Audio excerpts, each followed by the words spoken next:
Hey, it's Conrad Thompson. Thanks for checking out the podcast here on YouTube. Be sure to hit the subscribe button and the notifications bell. You'll get a notice anytime we upload some new content. And when I'm not asking Bruce, hey, how big was Batista's? Well, you know. One of the things I like to do is help people save money. And if you're watching this video right now and you're in a 30-year loan, man, you're overpaying your single biggest bill and you may not even realize it. I want you to do a little experiment for me. Take your calculator out, multiply your monthly house payment by 360 payments. That's how many payments there are in a 30-year loan. That big scary number, that's your total of payments. You're looking at that number? You know you can do better. Keep more of your own money right now and go to savewithconrad.com. Or maybe you've got credit card debt. Man, it's not a matter of if I can save you money with that. Your average interest rate on a credit card is more than 20%. And by the way, all the interest you pay on those credit cards, it's not tax deductible. Whereas the mortgage interest, well, that is tax deductible. So if you owe this debt, it's up to you how to pay it back. Doesn't it make sense to get the cheapest rate possible and the greatest tax deduction possible? Find out how much money you can save right now for free at savewithconrad.com. You don't need perfect credit. Even scores in the 500s can be approved, and it's no cost out of pocket. But maybe best of all, we're licensed in more than 40 states. We can help more families than ever before. But how much can we save you? Find out right now for free with a quick quote from savewithconrad.com. Welcome to Something to Wrestle With. Bruce Prichard. Well, you know, that's not a rib. She pooted. She pooted. What a rib? No, yeah, I mean, there's no box of gimmicks. Rumor and innuendo. I don't deal in rumor and innuendo. And was he there? I was there. Say something about I don't give a shit. I ain't scared. I ain't scared of Fuck shit. him. You, Bruce. I love you take cheese. Double cheeseburger. You take the bread. Double cheese. You know. And then double mayo. You know. It's called chicken salad. Double onion, mother. You're nothing but an egg-sucking dog. Throw in your Google machine. Goddamn, kid. God damn it. What the hell show you got there? I need more news. What say you? Pronoun, pal. And now, something to wrestle with. Con Bruce Prichard. The second most recognized athlete in the entire world today. Conrad Thompson. What happened when? What would Vince say about that? Welcome to the end. Bullshit. Welcome to WrestleMania. Roll tide on that. Welcome to Something to Wrestle With. Something to wrestle with. Something to wrestle with. Dig it. Bruce Prichard. Hey, it's Conrad Thompson, and you're listening to Something to Wrestle With. Bruce Prichard. Bruce, besides exhausted beyond all relative terms, how are you? I'm so happy, I'm so gay, I can come every day. I'm your mailman. I don't mess with keys or locks, I'll just stick it in your box. I'm your mailman. I can come in any kind of weather. That's because my sack is made of leather. I'm so happy, I'm so gay, I can come every day. I'm your mailman. By God, how much better can you get? Okay, so ladies and gentlemen, this is going to be a fun episode. A very punchy, a very sleepy, a very tired, a very exhausted Bruce Prichard is here to talk WrestleMania 11. This is a different time. 25 years ago, April 2nd, 1995, the Hartford Civic Center in Hartford, Connecticut. There's 15,000 fans. The gate's around 750 grand. This is down from the previous WrestleMania in 1994 that had 18,065 fans. The pay-per-view buy rate is a 1.3, which is also lower than what we got for WrestleMania 10, which was a 1.68, but it is higher than the 1.2 that we got for WrestleMania 12. When you hear the business numbers here, I mean, first of all, 15,000 fans and a 750 gate, that's never bad, but this is not the WrestleMania that the company is going to grow accustomed to. It's a challenging, rather unique time in 95. Is that fair to say?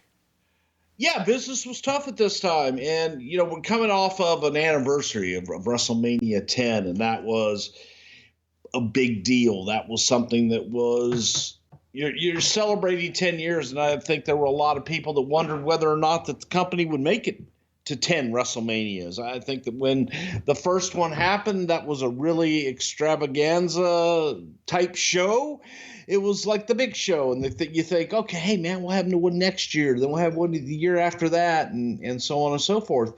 So now you've hit a milestone with 10. You're going into 11, and it's business isn't that great. You've done a couple of stadiums by this point, and I think the overall feeling was maybe you will make more money if you go into an arena versus the expense of a large stadium. Trying to sell that many tickets, you could sell fewer tickets at a higher price point. Maybe that works.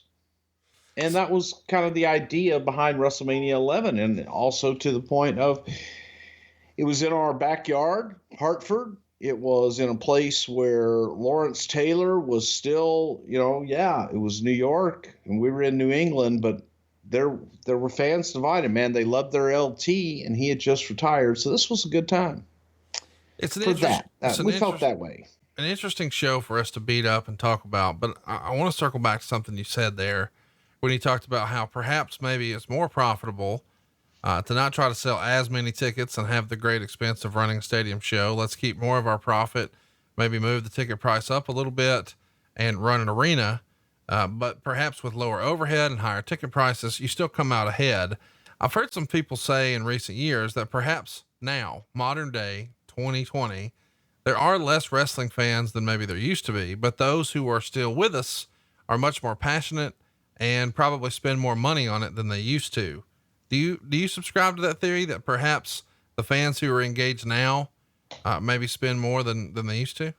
I think that the fans that are engaged now, yes, they definitely spend more, but I do disagree that they're less fans. And I just think that, again, you can skew numbers any way that you want to skew numbers. Has there been less of an audience? Sure there has. And that goes with everything because of the way that people consume their entertainment today.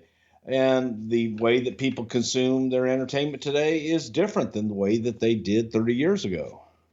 Well, nobody's questioning that for sure. And this is still WrestleMania. So, it is going to have big numbers, but we should talk about sort of just the lay of the land. We're coming off of the Royal Rumble. We saw Shawn Michaels make Rumble history, being the first man to win it from the number 1 spot.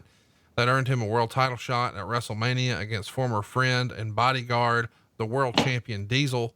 We also saw at the Royal Rumble, Bam Bam Bigelow push NFL Hall of Famer Lawerence Taylor, who was sitting ringside. That sets up their match here at WrestleMania 11, and we'll get into all of that. There's sort of 2 main events here that the show is built around. Obviously this is not the strongest year for the company in 1995.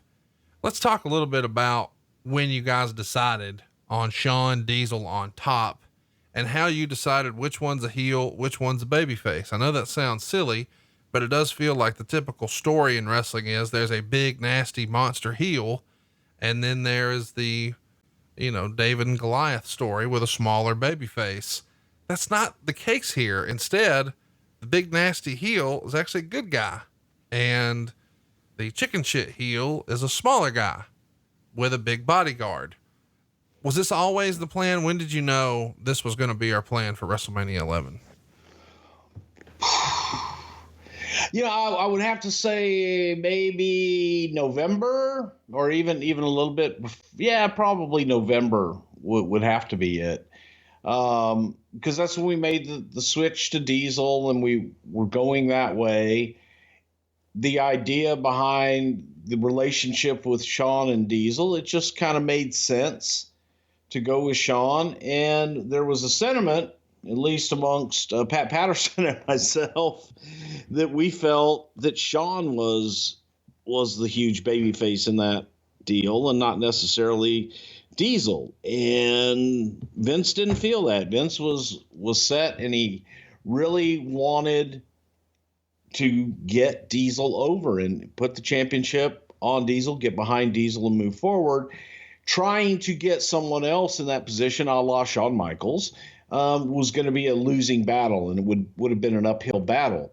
I'm not sure I necessarily agree with that, but that's what we did. And we pushed so hard that around the Royal Rumble, we were given the edict, don't bring it up again. Don't bring up Shawn being a babyface again. He's a cocky little arrogant heel. That's how the audience sees him. And that's what we're going to do. And you also have to understand there wasn't, even though it is a minority, the online presence, there wasn't that presence at this point in time. Right. There wasn't a loud, boisterous group who would bitch and moan about every single thing that you did. We would use as a barometer a lot of times whether or not that vocal minority in the dirt sheet group, if they liked something, that usually meant we did something wrong. Right. If they hated it, it usually meant it was extremely successful. So they were hating this, and we thought, okay, well, this should be pretty good. But I think that for us, and you listen to the audience night in and night out, that while they did not like the character Shawn Michaels, and they did not like him, in the role that he played, they loved his work, and they respected it, and they applauded it. So I always felt we were fighting an uphill battle to, make him this nasty heel. The counter to that was, well, we'll put a nasty heel with him, Sid Vicious, and that's going to help. Don't know if it did. Well, I know it didn't. Let's keep it moving and talk a little bit about, and this is just where we are in business year over year. February of 94, your average attendance is 3,130 fans. February of 95, it's up 12.8%, 3,590 fans. Your average gate in February of 94 was just 40 grand. Here it's up 39.5% to 55,000 and change. You're actually still selling out some house shows. You're running smaller arenas. Your ratings are identical. It's a 2.1 in February of 94. It's a 2.1 in February of 95. When you see these numbers, it feels like it's trending in the right direction. Did you guys think you had some momentum here? Or in your opinion, do you think Vince felt like they were still treading water since they weren't quite where they once had been before? Well, I think that from our vantage point with the government investigation and everything else that was going on, was we were not where we could be because we had to be cautious every step along the way. And you always, no matter where you are, you can be sitting on top of the world looking down at the universe, and you still will question, God damn, how do we miss that galaxy over there? Right. So that's the mindset, and that's where you're at. But when you're kind of in the middle, looking around, going, "Fuck!" There's people on top. There's people beside you. And we weren't at the top of our game. We just weren't. We'd had better years. You've talked a little bit in the past, and I forget, was it Lisa Wolf who said Vince just needs a hit? Yeah, that was Lisa's thing. Vince just needs a hit, and I'm like, we just need, we needed something to break out one more time and to break out beyond.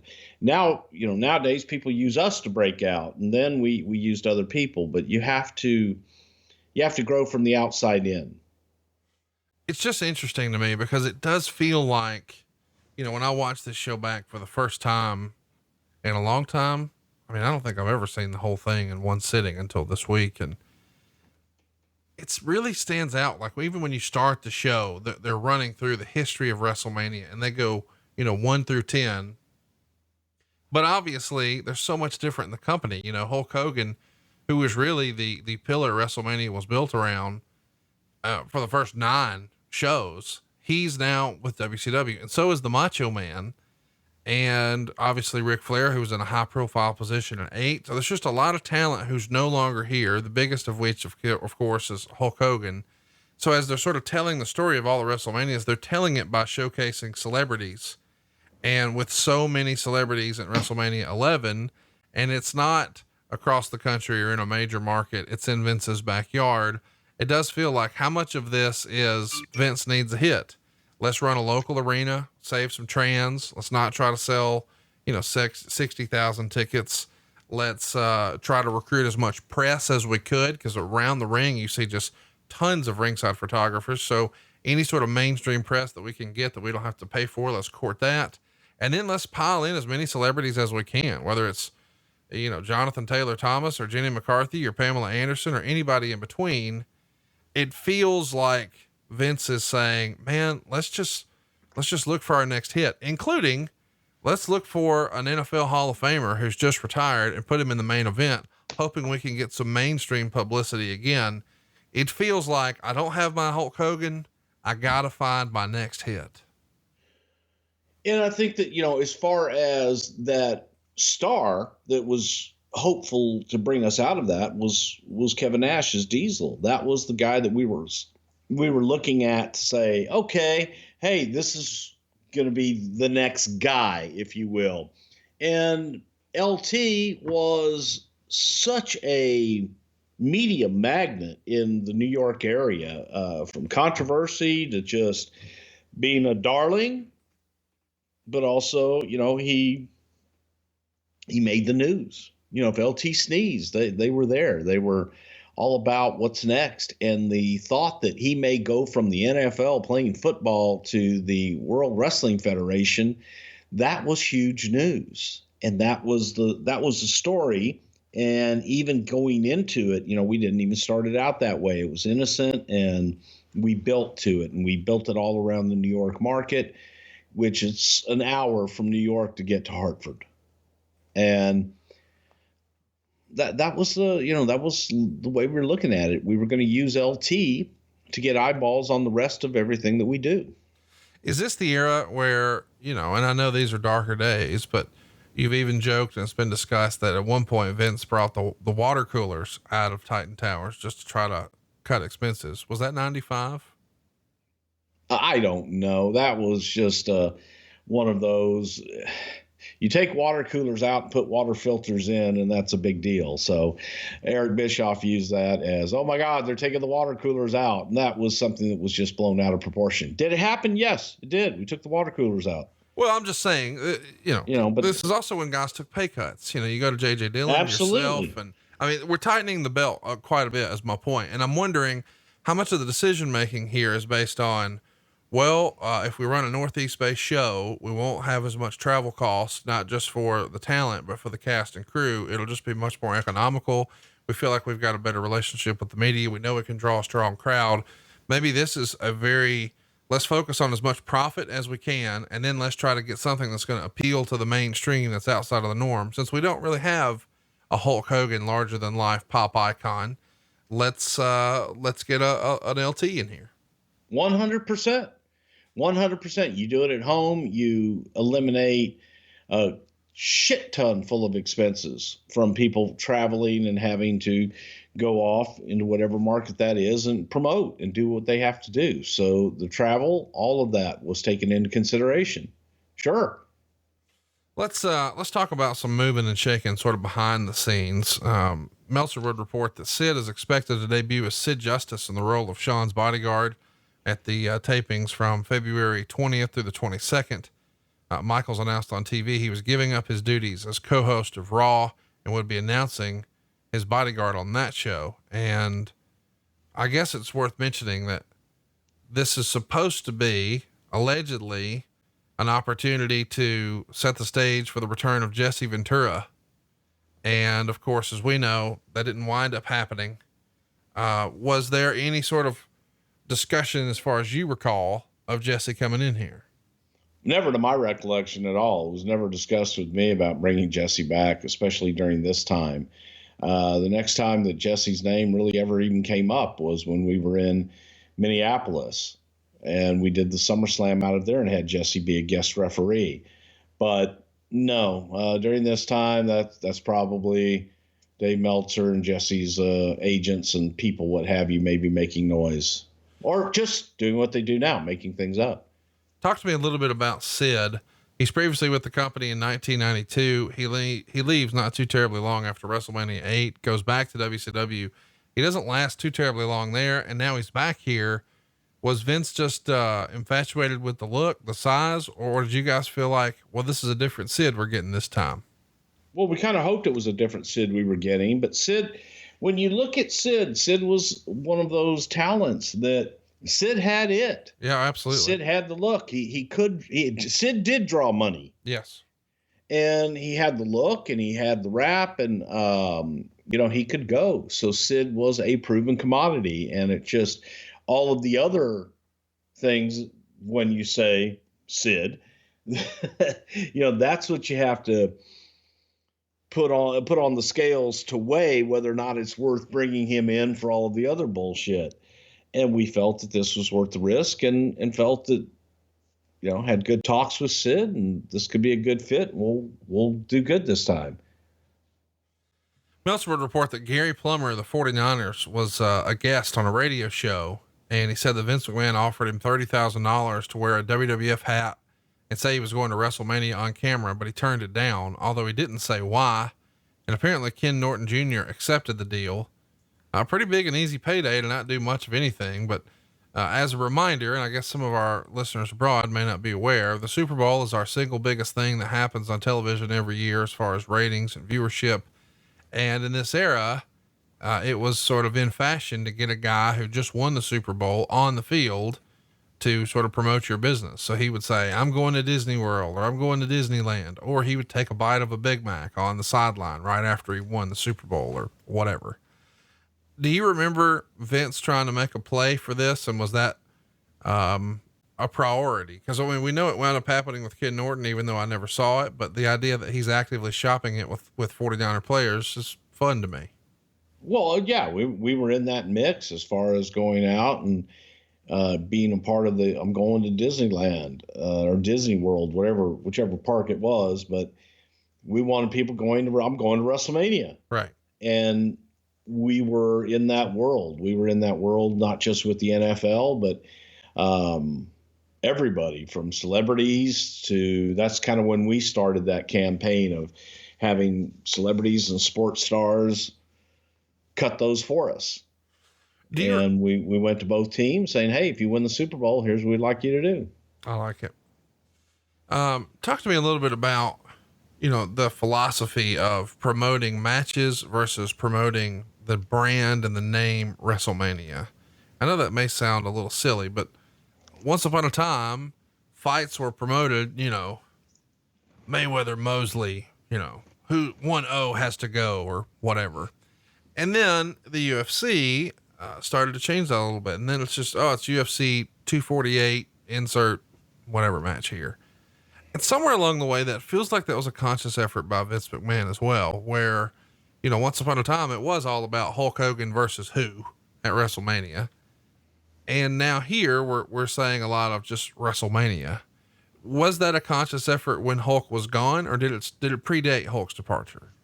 I think it even predated Hulk's departure, because WrestleMania, the brand was starting to take over, and we were looking at promoting the brand, because your talent's going to change. Your talent is always going to rotate. They're always going to change. While talent is extremely important and a big part of that, and what that storyline is, it's a part of WrestleMania, you still lead, because people would all know what WWE is and what WrestleMania is. It's a big deal. Then you go in to find out, who's going to be in WrestleMania this year? It's not so-and-so versus so-and-so, and I wonder where that's going to be. Oh, it's going to be at WrestleMania. No, it's WrestleMania is the big daddy. And then what's at WrestleMania? It's interesting to see how the promotion sort of changed. We talked a little bit about the NFL. Well, let's talk about the NBA.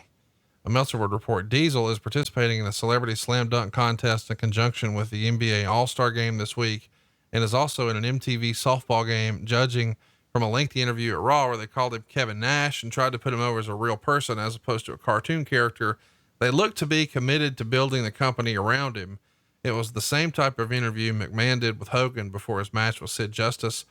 And again, when he came back 10 months later after the steroid controversy. Even the normally conservative Japanese mags are calling him a box office failure. So there's a lot to unpack here. One, the idea that you're sort of, I don't know, maybe for the first time giving us a peek behind the curtain. Like, you know, he's presented as Diesel, but now we're also going to, in certain instances, be Kevin Nash. I don't remember that really being a thing prior to this. Am I wrong? I hated it. Absolutely hated it. And a lot of that was Jim Ross's influence, and that, you know, goddamn, 18-time All-American, played basketball at East Central Georgia High. And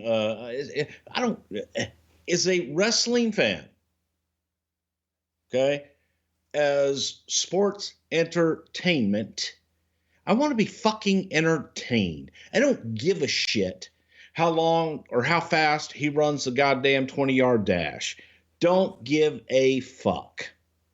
He entertains me. The 20. I don't care. The 20, the 30, the 80. I don't give a fuck. I love you. I don't give a fuck how far he throws a goddamn ball, or how many fucking passes he caught, or how many points he scored on the fuck. I don't care. I don't. I give a fuck in how they are in the arena that I love. Sure. And can you entertain me, and can you fucking hook me? Diesel was over as a heel. Diesel, not Kevin Nash. Diesel. Diesel was the guy that people were cheering. So when we switched Diesel, all of a sudden it became, well, goddamn, we gotta change him now. No, because they were cheering what we were doing as the bad guy Diesel. They cheered what the fuck we were doing, like that. So just keep doing what you're doing, and don't all of a sudden give him a goddamn name and talk about his fucking college basketball career that was, and I'm not saying, look, he had a college basketball career, fucking a hell of a lot more than I ever fucking had. But at the same time, I don't give a fuck. Because shooting 3-pointers in college doesn't mean fuck all in the WWE. So you attributed sort of the initiative to Jim Ross. Were you surprised that Vince went for it? I mean, yes. Vince is because known... we build fucking characters. Yeah. And as soon as you made him human, and as soon as you made him more relatable to me, actually less relatable to me, because you made him a fucking, you know, I don't know. It sucked. It sucked, and to me, that was the day that Diesel died. We had him lead the fucking office and Christmas carols and shit. I hated it. I'm sorry, I hated it. Did not care for it. And look, I've had some really bad ideas and some fucking, trust me, I've had some stinkers. But that one was, I fought that tooth and nail and lost, and it was not good. No, not good. It's a weird thing to really look back at Diesel's run and realize that whereas so many fans say, oh, he's the worst drawing champion ever, or whatever the rap is that they've been, or the narrative that was pushed. And while some of that may be factual at the time, or may have been factual at the time, how much of it was his fault versus how much of it was just presentation, and you guys quit doing what you were known for? I mean, this is a guy who will not, allegedly, I don't know this, but allegedly will not let you say hospital. You have to say a medical facility, and it's not a belt. It's a championship, and blah, blah, blah. And now all of a sudden he's going to pivot from superstar to Kevin Nash. Feels weird. Yeah, it did feel weird. It felt weird to everybody. And I think that it's jarring to the audience to step out and go, well, you wouldn't have done it with Hulk. Hulk's Hulk. He's not Terry Bollea. I don't want to see Terry Bollea. I want to see fucking Hulk Hogan. That character is larger than life. Diesel was larger than life. When he just became another guy,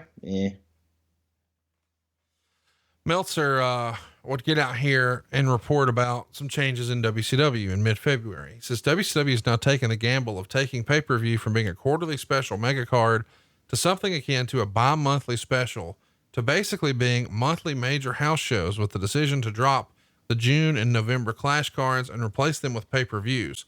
This will give WCW 9 pay-per-views and 2 clashes in 95. The only one remaining being in August, with a distinct possibility of dropping clashes altogether after the next one and either going to 10 or 11 pay-per-views in 96. I only mention this because we would see the first in your house pay-per-view after WrestleMania. Is this chicken and the egg? Did you guys already have plans to do in your house before you knew the Clash was going to become a pay-per-view? Clearly at this point, it's a money grab, since we do have passionate fans, but maybe there are less fans watching. Those who are still here will spend a little more. So let's take our clashes that don't get a major return and sell pay-per-views and hope to sort of get in the black on that. And then you guys are following suit, or maybe you were leading the way within your house. Well, from our vantage point, I don't know what they were doing or why they were doing it, but from our vantage point, we were looking at in your house as a way to provide a monthly special and do a monthly pay-per-view.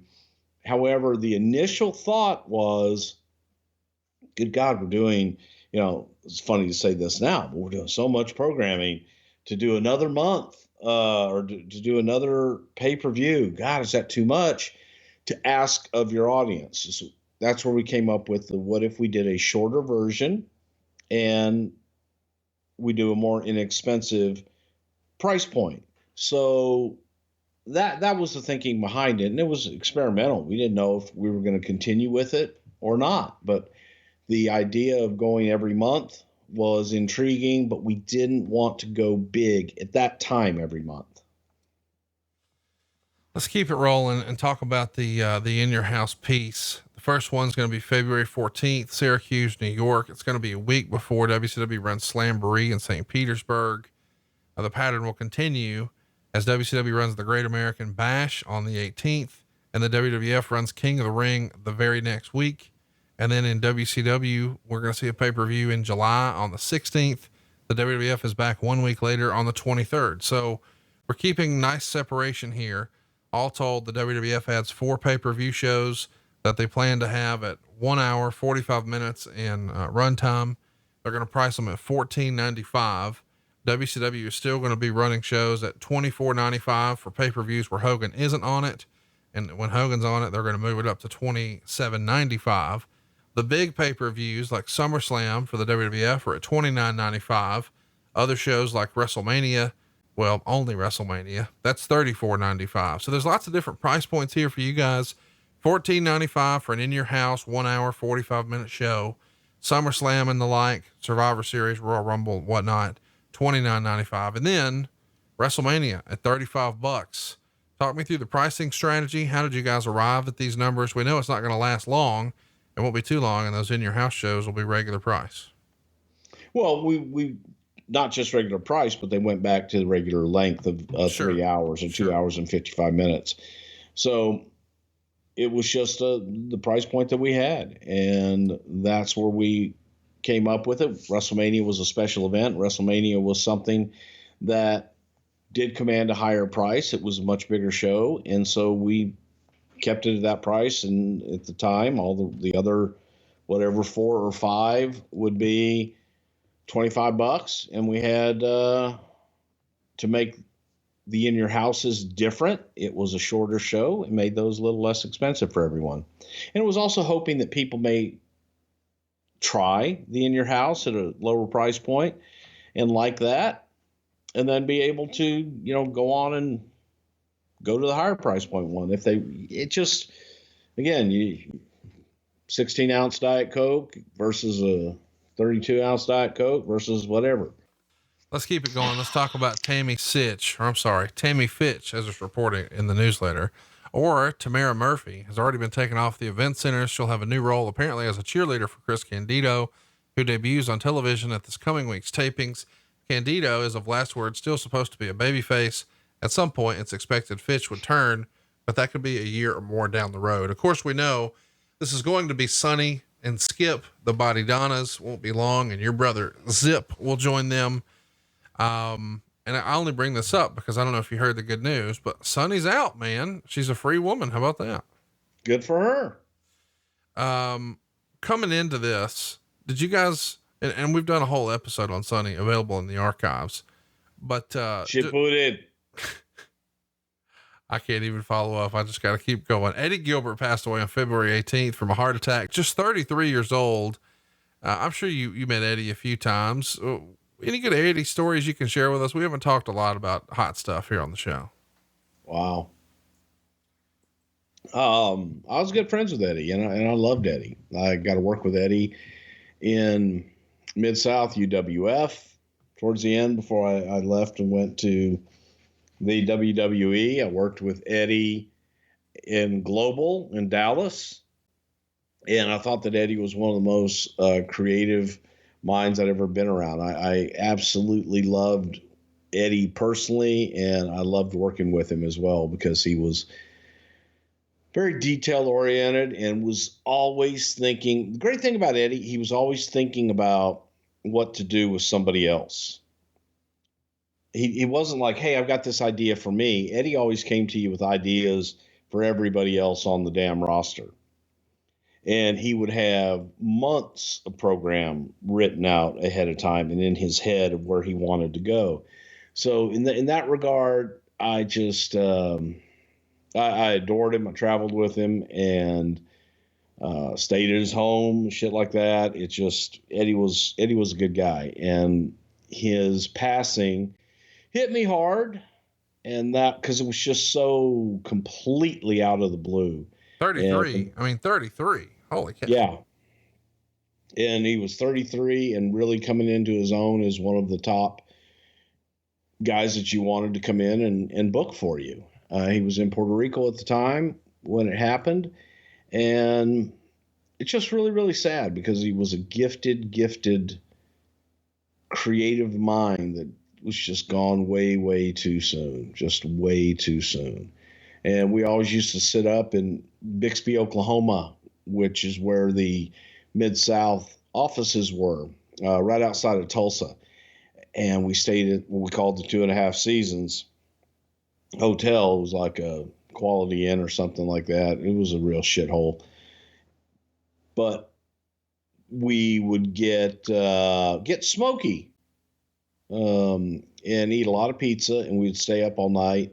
And in many ways, Eddie Gilbert helped me develop Brother Love, because all that there was to watch in Bixby, Oklahoma on Sunday nights was Oral Roberts, Robert Tilton, Jim Baker, Jimmy Swaggart. The list goes on. And we would watch that shit for hours, stoned out of our minds, eating pizza, coming up with shit for the interviews the next day. And out of that, Brother Love was born from watching Robert Tilton. Good stuff. Let's talk about February 28th. The WrestleMania 11 press conference goes down at the Harley-Davidson Cafe in New York City. Diesel and Shawn Michaels are talking. And of course we see Bam Bam shove LT. What was the fascination in wrestling with the Harley-Davidson Cafe? Because this goes down on February 28th, but several months later in August, this is the same venue where Eric Bischoff would hold a press conference announcing Nitro on TNT and bring Hulk Hogan and Macho Man and Sting. It was centrally located, Times Square in New York. And it was the new hip place, like Planet Hollywood and Hard Rock Cafe. This was the Harley Cafe was the new thing. And are they even in business anymore? No, I don't. Yeah, I guess there's one in Vegas that I remember seeing, but I've never been to one. Okay. But it was centrally located. You'd get every media outlet in the world right there, and all they had to do was walk a couple blocks and they were there, and it was a free lunch. Free lunch. Meltzer would report Shane. Trust me, that's the only reason most of those fuckers go to any of that shit is for the hors d'oeuvres.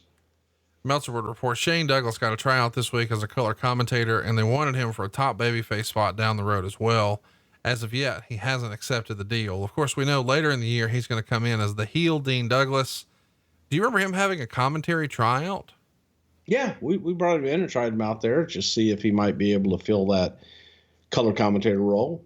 Let me ask, and I'm not saying this to be funny, is the role he was trying out for, does that ultimately wind up going to Michael Hayes as Doc Hendricks? It went to Doc Hendricks. Okay. There we go. Well, he's going to debut right after WrestleMania. So, and you can hear more about how all that went down in the archives. We do have a Michael P.S. Hayes episode available for you. Speaking of auditions, Wade Keller would report that the ECW announcer, Joey Styles, was offered an audition with the WWF this last week. And allegedly he turned down the audition, citing loyalty towards and optimism regarding ECW's future. In hindsight, was that a good call, you think? For Joey? Yeah. You tell me. I don't know.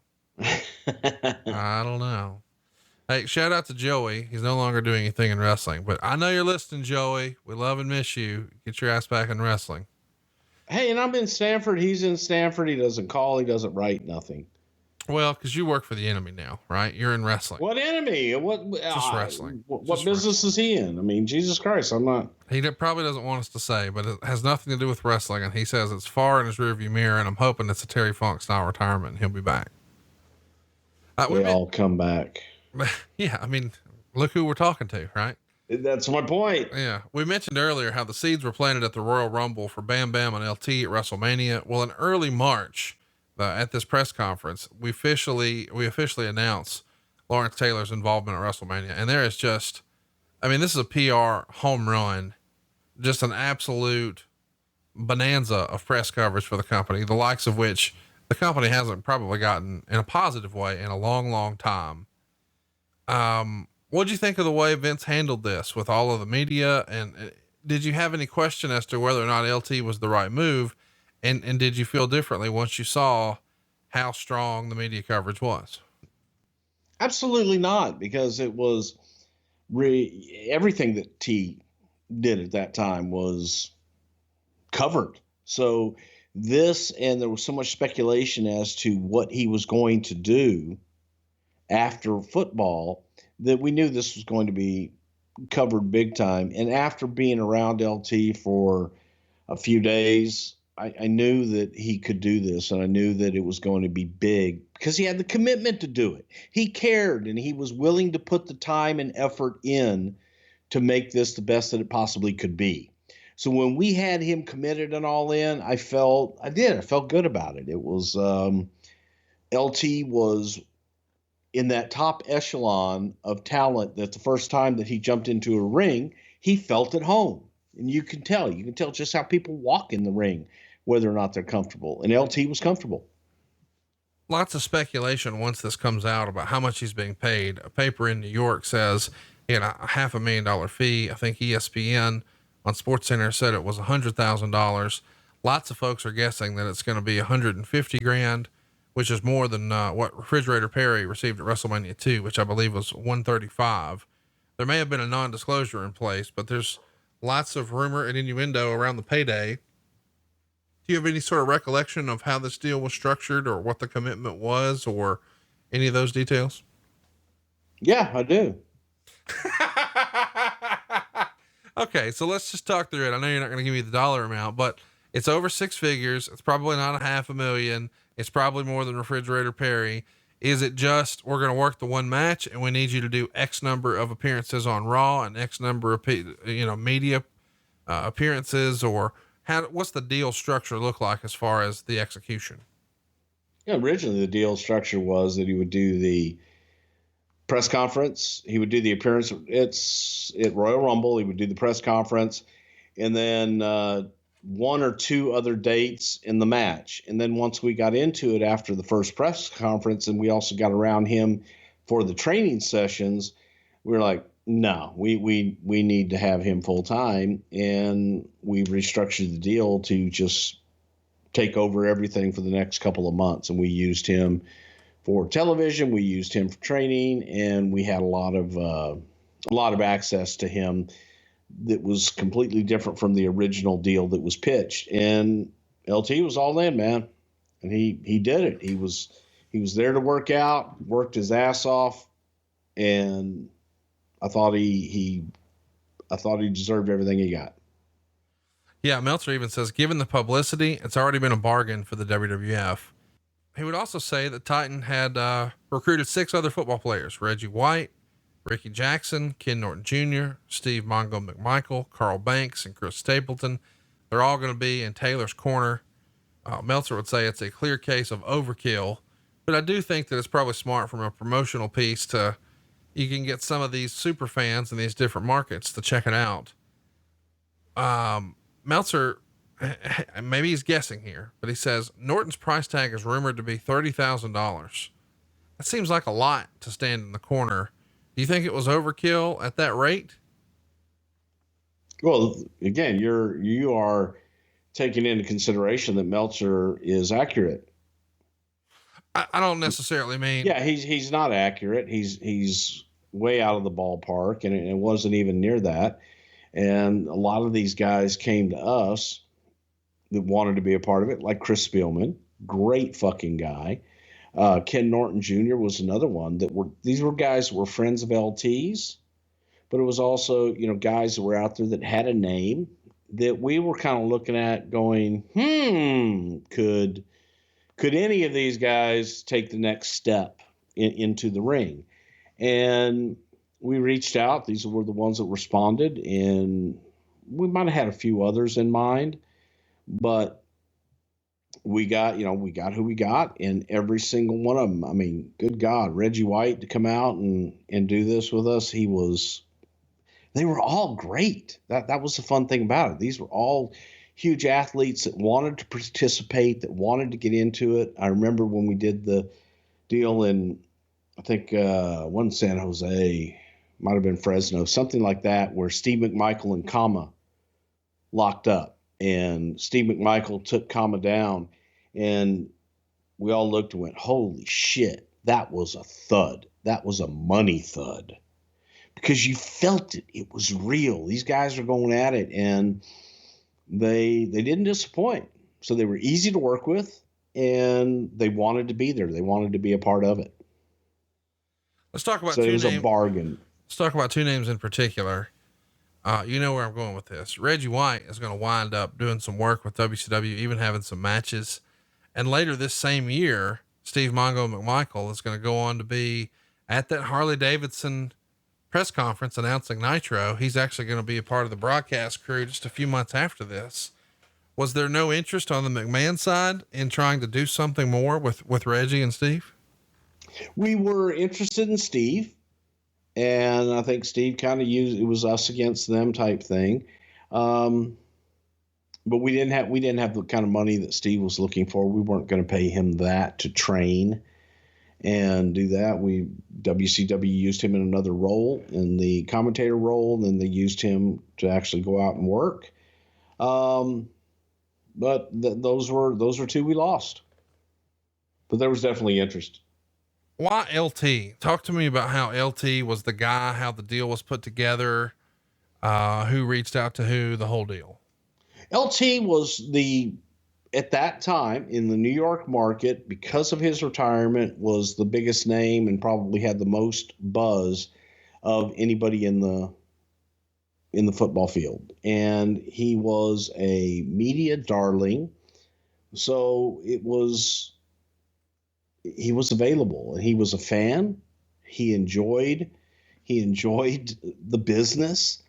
So it's just all the sun and stars and moon, everything lined up to where finally it happened. And we were able to come to an agreement with LT and get him to be a part of WrestleMania. The fact that we could actually have him participate in a match, and looked at Bam Bam as a big nasty heel that you don't have to do a whole lot with the media there, because Bam Bam looked like a heel. Right. He's had a bald head, flame tattooed head. He looked like a big, mean, nasty guy that would give LT a fight. Right. So it was the perfect storm in many ways. And coming off of everything that LT had done in the New York market, New York was always viewed as the center of the universe. You went from there, and we just hit the gas once we got him. All right, let's unpack there based on what you said. Let's start with Bam Bam. You said you don't have to work with the media. You can just tell he's a heel. I mean, he's a big, gnarly looking dude and he's got tattoos on his head. Was anybody else considered, as far as the match goes? I know that sounds silly, but from a match standpoint, maybe it would have been easier to have LT work with a guy who could have just flown around and bumped for him a little more. A guy like a Mr. Perfect or a Shawn Michaels and really made him look like $1 million. Or did you think you needed size and a menacing look more so than the big match? Well, I think that Bam Bam, the position that he was in at the time, Bam Bam could do all those things. And he had the right look as well. So we weren't looking for a fucking 8-star match in the goddamn Tokyo Dome. No, I'm aware. We're looking for LT to come in, have a good time, and be able to provide publicity for everything else that's on the show, not embarrass himself while he's out there, and get exposure for the guy that we're looking to move up, which was Bam Bam. So it just, yeah, you could have put anybody else in there. I don't know that it would have been as good. Well, it's fascinating that you say you don't know that it would have been as good. You know, if you're really trying to, I guess let's just play devil's advocate for a minute. If you're really trying to build around Diesel, would a Diesel LT thing not have worked? God, no. Why not? Well, because I don't think that Diesel would have been able to carry LT to the kind of match that Bam Bam was. You know, you got to remember, Kevin was still green at this point. Hang on, though. Just Kevin a minute was ago, still you learning. said we're not trying to have fucking 8-star matches in the Tokyo. I understand that, but you don't want to embarrass LT and you don't want to embarrass Diesel, your champion. Now, maybe as a tag team partner of Diesel, could have done something like that. We discussed it. But the feeling was Bam Bam one-on-one, what's bigger? And the argument was to put LT in a feature matchup where he is the feature and he is the star. I know this sounds silly, but just help me out because I just had a recent conversation with Jim Ross about this. Do you think there will ever be a tag match in the main event spot at WrestleMania? Sure. But doesn't it feel like Vince has always shied away from that? And we've had plenty of opportunities to do something like that and it hasn't happened. So it does make me wonder if you would have used LT in a tag spot, it probably wouldn't have went on last. It feels like Vince wants a singles match last. No, it's got to be the right attraction. If it were the right attraction, it would work. It's not, I've got to have a singles match. You have a great tag team match that's a great attraction that people are going to pay money to see, then that's what you do. I'm not arguing that. I'm just saying a few years ago when they had Ronda Rousey in a tag with Kurt Angle, it didn't go on last. That's the only reason I asked. But I don't think that was worthy of going on last. But LT was. In your opinion, LT was a bigger star in 95 than Ronda Rousey was a few years ago?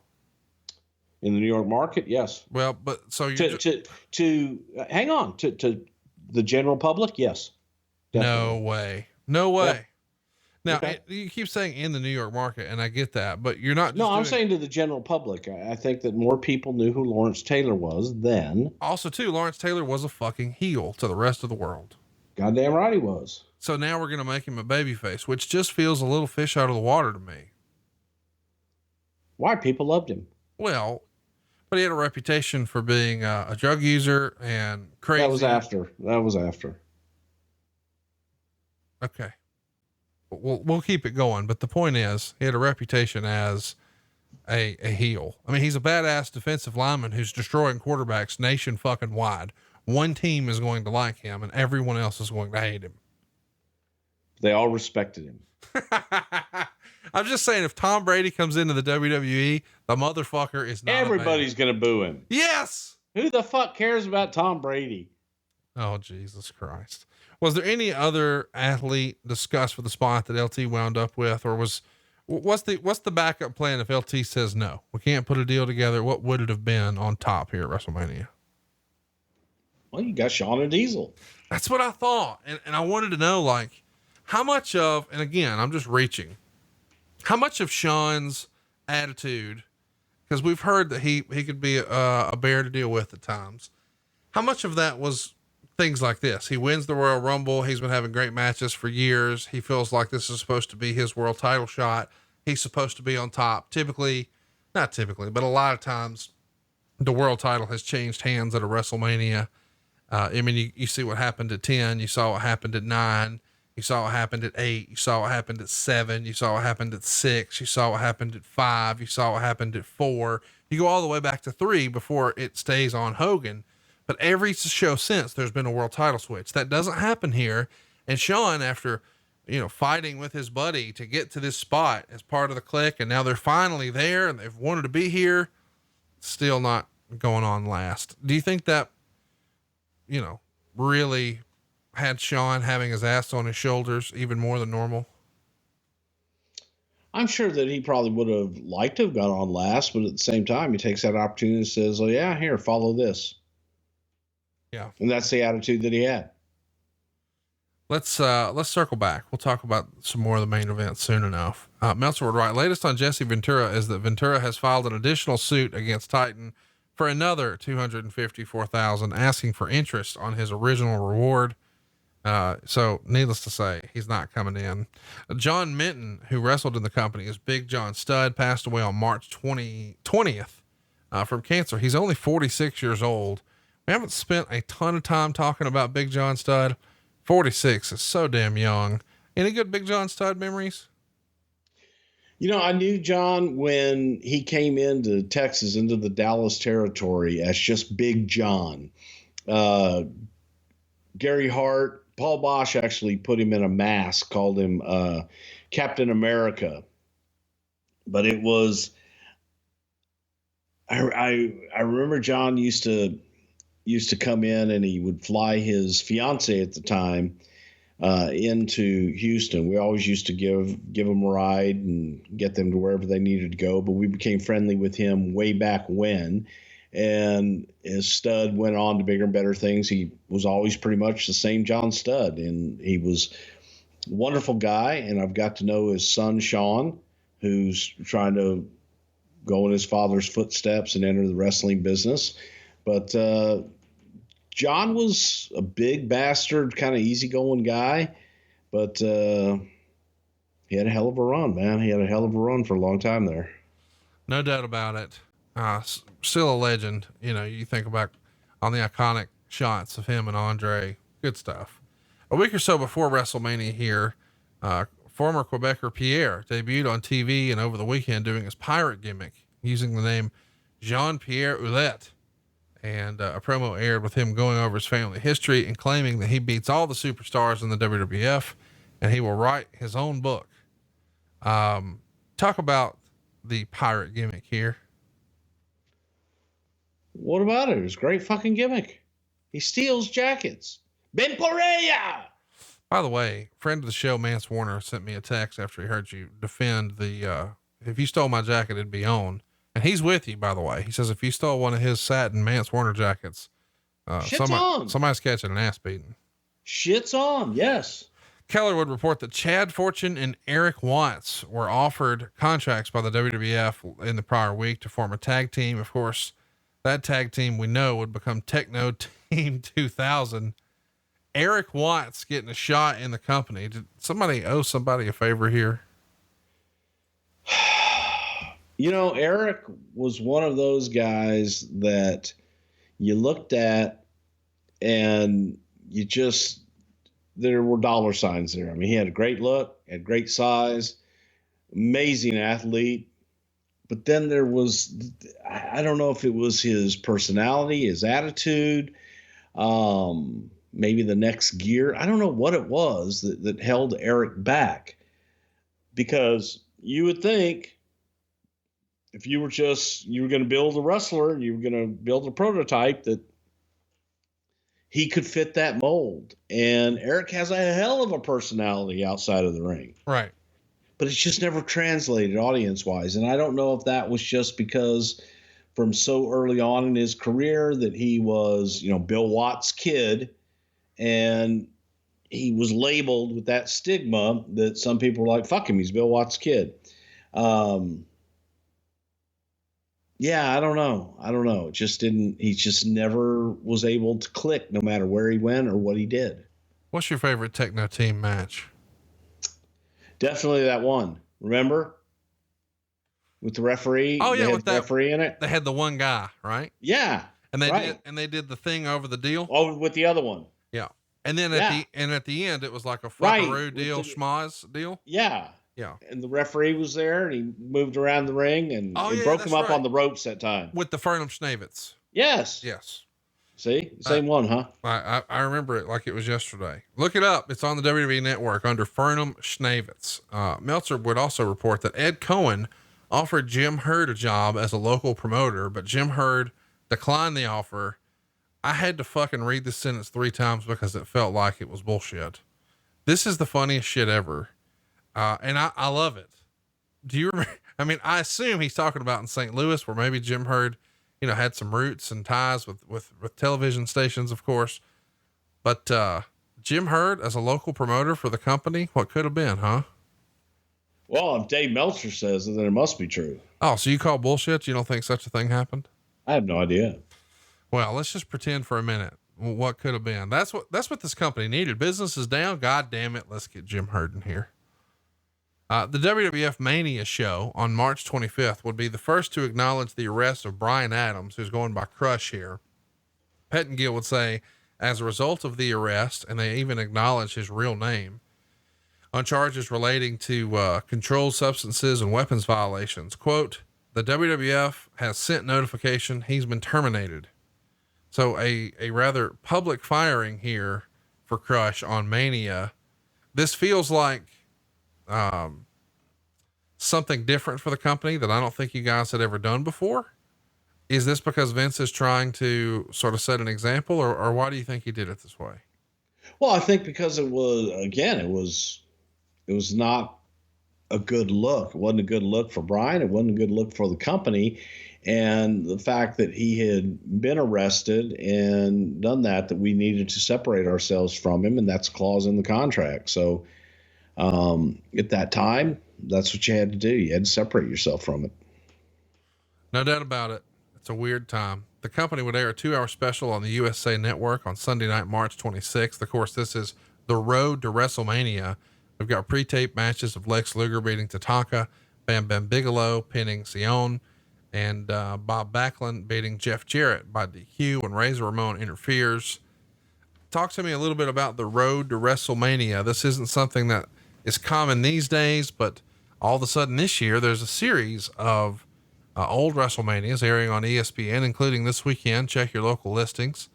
But here we're focused on the current WrestleMania at hand, trying to drive bys, and it's a 2-hour show.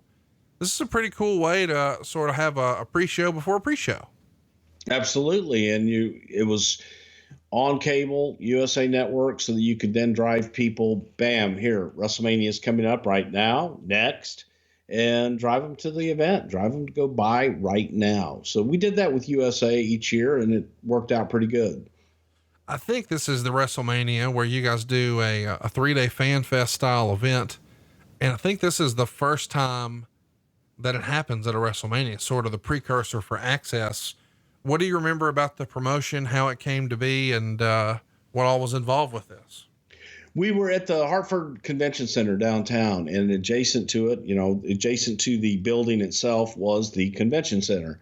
So we had the space, and it was all connected, so you could kind of set up shop in the arena, and then there was a tunnel that took you over to the convention center. It was Bob Collins and I had kind of dreamed of this crazy interaction thing based off of the NBA fan experience, and that he had gone to this and how the NBA stars were very interactive with the fans and all the different things that was available. They had an NBA court set up. We set up a wrestling ring, and we took a lot of what they did and implemented that to try and get as interactive of an experience that you couldn't get anywhere else. So a lot of autograph signings, a lot of access to talent. I think we had a Doink dunk booth and shit like that. But it was fun. It was just meant to be a fun deal so that people coming in from New York could have something to do, people coming in from Boston, and give them more to do than just the live event itself. Well, it clearly worked. I mean, you guys were off and running with Access, and it became a much, much bigger deal as time went on, of course. Tickets are down from, I guess this is the second year you did this, now that I think about it. Yeah, we did the first year was in Madison Square Garden. Right. So the prior year, because it's MSG, you're charging $22. Here it's $15. We should mention WrestleMania 11 is a nice little footnote about what would be. Chris Candido and Tammy Sitch are here waiting for their opportunity to start, and Paul Levesque waiting for his WCW release to start. Do you remember running into Triple H at WrestleMania 11? Yeah, he was there. He was definitely there, and it was local, and he was going to be starting soon. So yeah, definitely. You definitely get a ton of media attention here. I mean, one of the most notable things that, I recall are Lawerence Taylor and Bam Bam Bigelow being booked on the Howard Stern show. I think that not only made radio, but the cable network as well. And, Bigelow would insist that nobody's going to tell him to lose the match. And that comes up because Stern has in this era been, I don't know, a hater. He was not an advocate of the wrestling program, and he's sold, or he's at least playing ball and says, "Hey, I love it. I'm going to order the pay-per-view." What do you remember about working with Stern in this era? Of course, this is way before satellite. He is the number one syndicated at the time, probably him and Rush Limbaugh running neck and neck, but, he's a shock jock and really the first one that the nation's familiar with. You know, it was tough to get on Stern because he held himself in very high regard. Just ask him. And, you know, getting on there, that was a big deal. And LT is the one that opened that door for us. So to be able to get in, and he gave us a great plug, he went along with everything and was easy. But I think that by doing this one time helped us establish a relationship with Stern for the future. Let's talk about something else you set up pretty cool. Also in New York, Times Square, Tuesday, March 28th. It's a public workout. We get the Allied Powers getting a win over Tony DeVito and Mike Bell. You probably recognize both of those names. Shout out to Tony, who I know still listens. Owen Hart gets a win over Nick Barbary in 2 minutes and 19 seconds. Jeff Jarrett and Tony Roy go to a no contest in 3 minutes and 19 seconds. And then the big in-ring confrontation between Bam Bam Bigelow and Lawerence Taylor. Bigelow's going to extend his hand for LT after much prodding. Of course, LT pulls his hand back. Bigelow attacks him. There's a pull apart. Lex Luger, British Bulldog, and Diesel make the save. So a really cool little moment here that sort of reminds you of what we would see years later with Mike Tyson and Stone Cold Steve Austin and DX. Ton of celebrities here. Talk to me about how this public workout came to be. This is a big deal.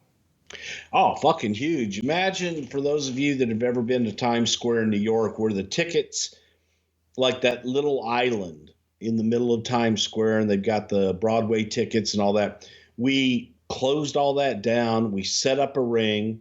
We used the bleachers that were already there for people to go and sit to be able to watch it. We had buses that were parked across the street in front of, I guess the Hard Rock or All-Star Cafe, whatever the hell was there at the time. And we staged everything. We had the dressing rooms on the buses and shit like that too. Got to have a heel baby face. God damn. Can't have them in the same bus at the same time. That would just be sacrilege.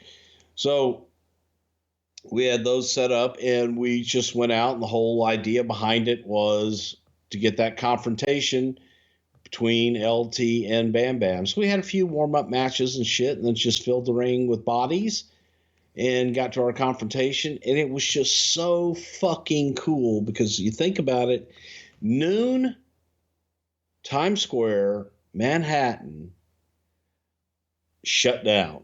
Crazy. For the WWE to have this stunt.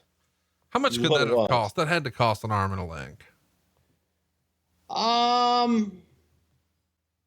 Depends on who you know. Okay. That's all we need to know. Let's keep it rolling. Let's talk about the show. We've already briefly mentioned the open to the show, that it's going to highlight sort of all the past WrestleManias, but it focuses on the celebrities rather than the talent or the main events.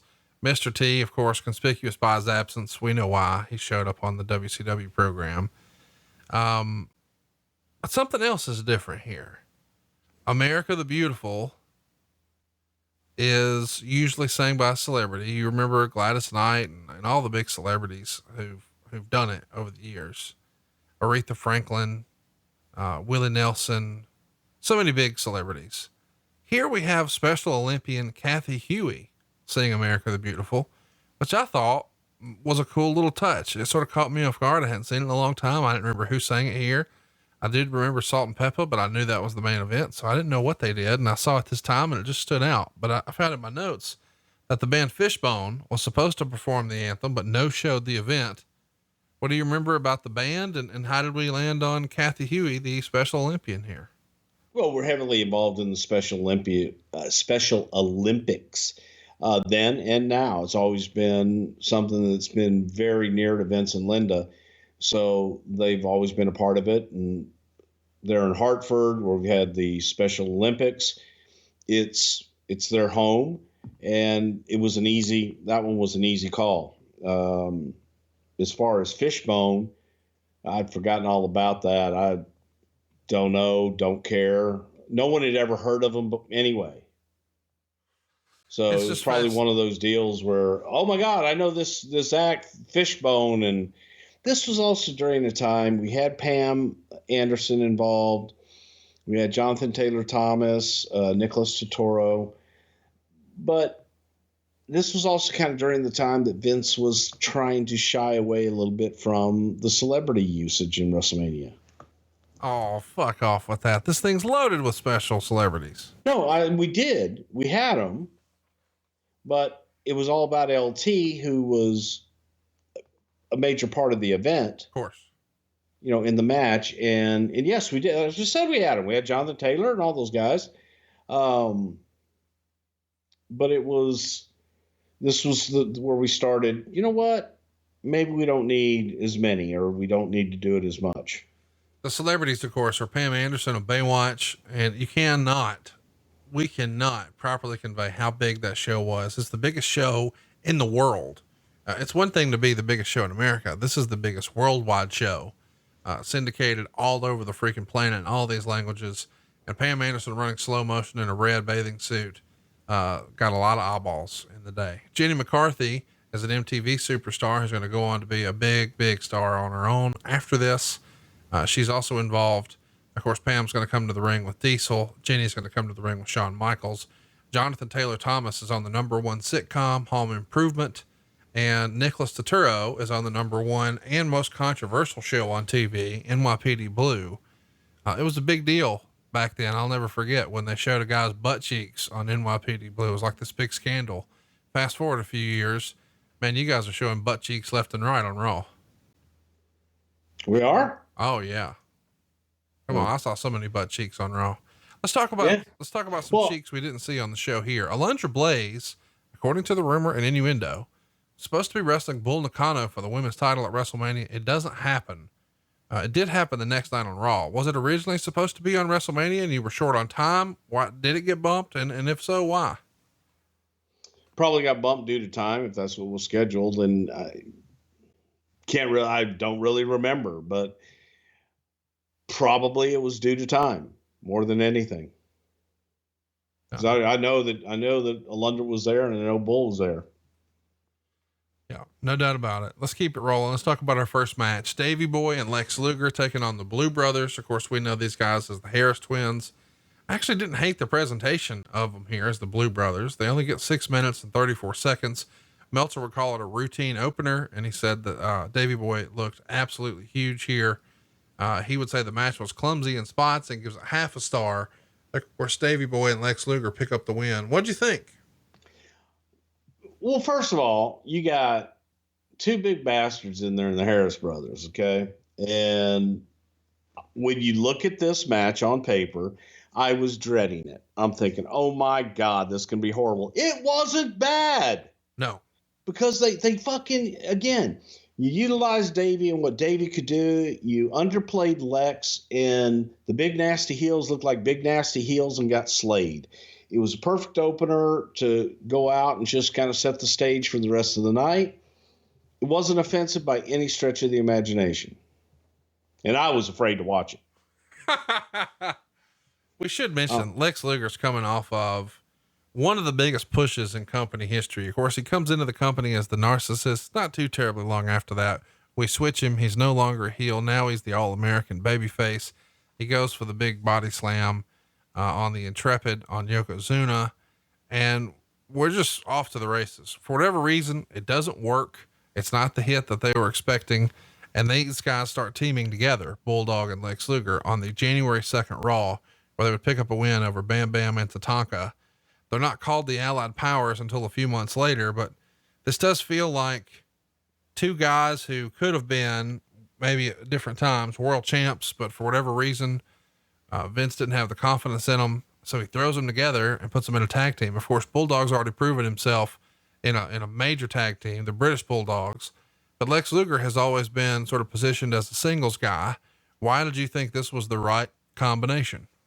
Because for each guy, the singles run wasn't working for whatever reason. And they liked each other. They trained together, and they were a team basically out of the ring. So let's put them together and let's see what we can do with it. Maybe combined, they may be better than they are individually.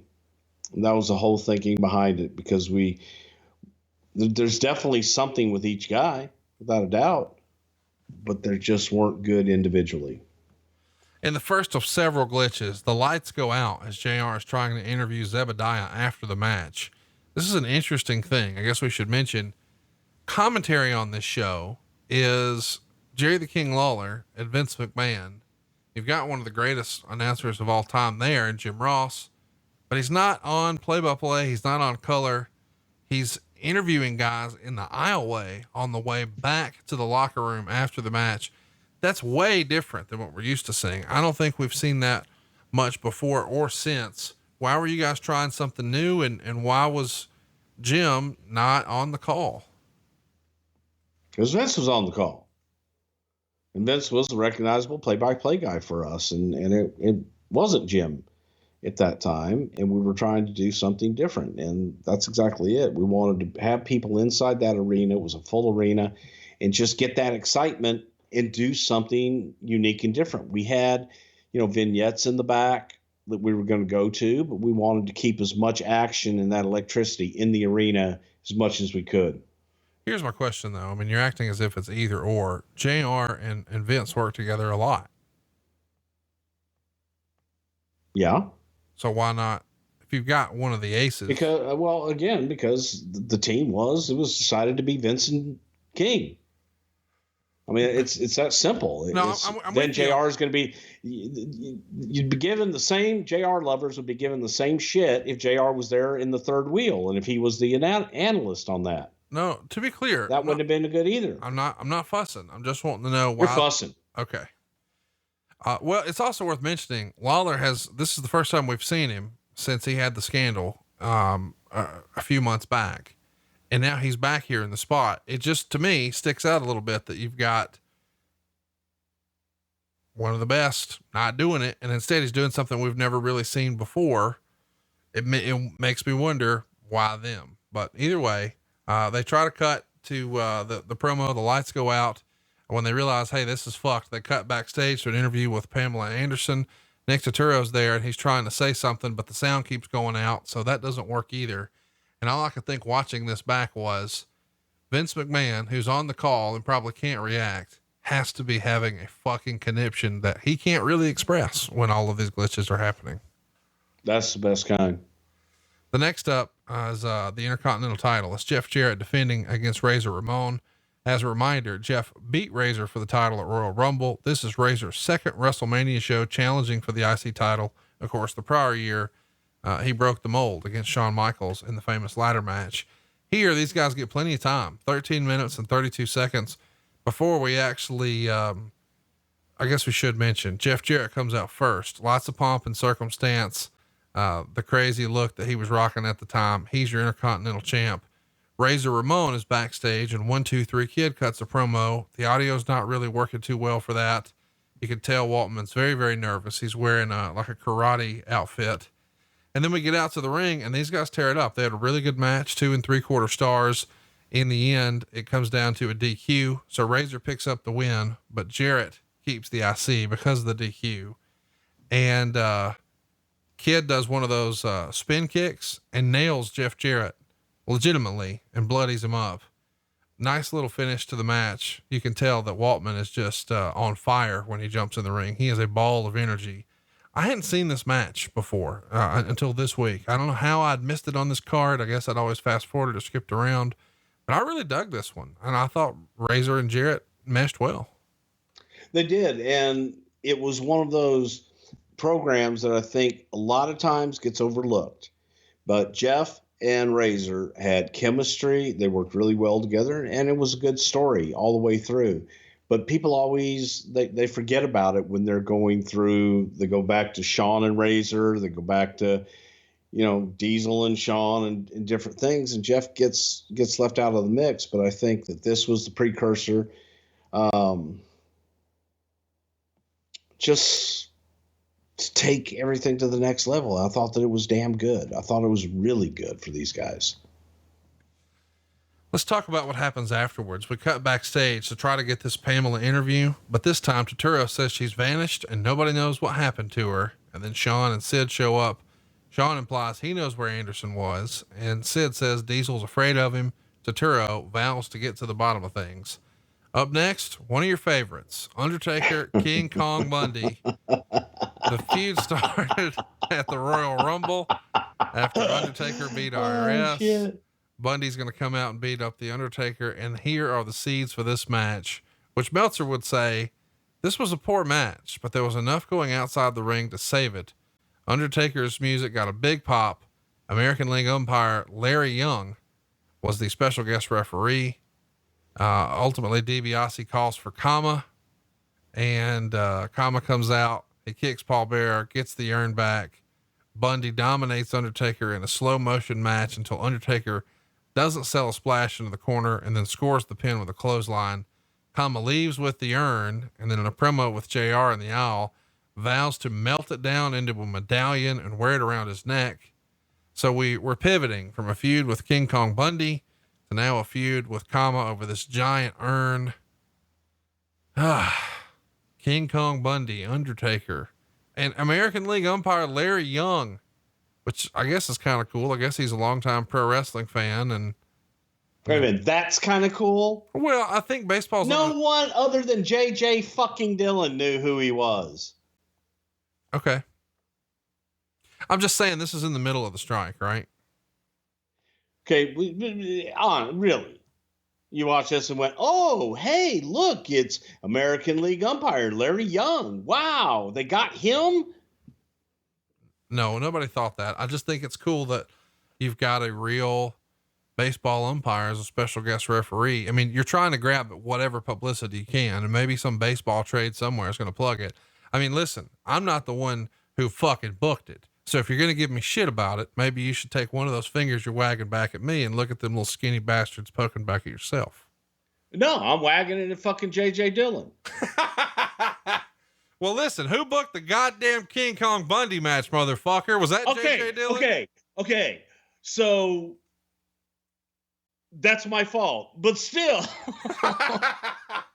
I don't want to put a goddamn baseball umpire in the fucking thing. You know what? When I watch this back, and I encourage everybody to go watch it back. It's only 6 minutes and 36 seconds. And really ask yourself, long 6 minutes and 30 seconds. Wouldn't this have been a much better match if Earl Hebner was in there? That's what made this match shitty. It's not King Kong Bundy. It was the goddamn referee. Nah, it was all the above. It was the drizzling shits. And Undertaker, man, is probably one of the most even keel human beings I've ever had the pleasure of knowing. And pretty accommodating. But, But I hear a butt hanging. Oh, there's a but. But he's working with King Kong Bundy. Yep. At WrestleMania. Yep. not sure he was really thrilled about that. And then the match that we put the fucking umpire in because of the strike, or I don't even remember. I hate baseball. Baseball's fake.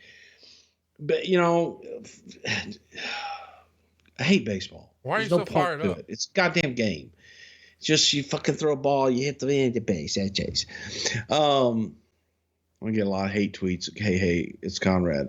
Don't send them shits to me. Send them to @Prichard.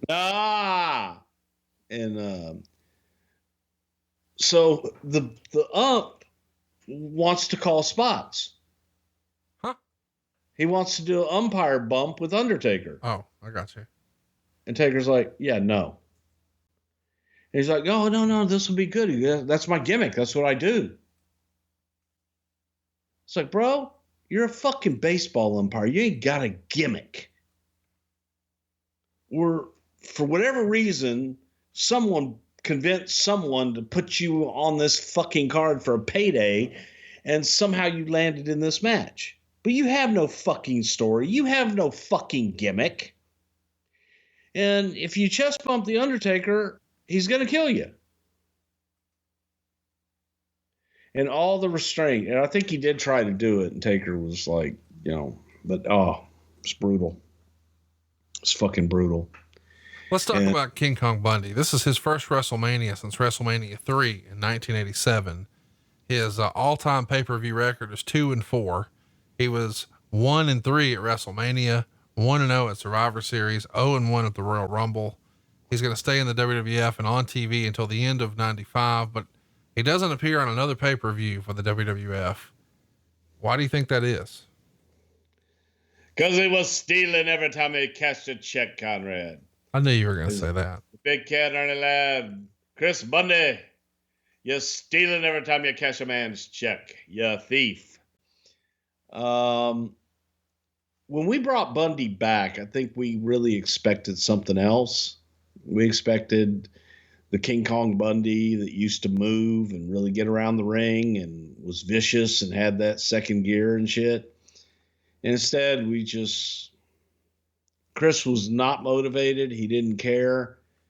And it showed. It just showed in his work. I mean, Bundy was there for a payday, and that was about it. Let's talk about Razor Ramon. There's a rumor around this time that Razor Ramon was supposed to turn heel and wrestle the Undertaker here instead. Was that ever considered for WrestleMania 11? Because that had to have been a better match. No. Okay.